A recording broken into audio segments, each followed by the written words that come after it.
Live from the world's capital markets, here are the latest financial headlines brought to you by News Factory.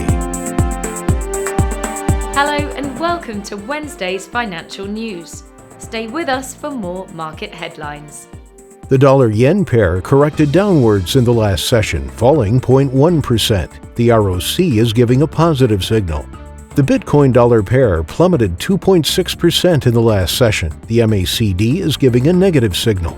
The gold-dollar pair exploded 1.1% in the last session. The Williams indicator indicates an overbought market. Oil dipped a slight 0.2% against the dollar in the last session. The CCI is giving a positive signal. Coming up, the choices from our chief analyst for today. Crude oil prices edged lower, consolidating after recent sharp gains as traders digested the possibility of additional supply from Iran hitting the global market. The Canadian dollar edged lower against its broadly weaker U.S. counterpart, as domestic data showed a drop for manufacturing sales in April, but the currency stayed near its 6-year high. Bitcoin held gains after Elon Musk's effort to bolster the token's green credentials stoked a rally, extending a bout of marked volatility in the wake of last week's crypto rout. Those were today's major economic events, and now moving on to world financial headlines.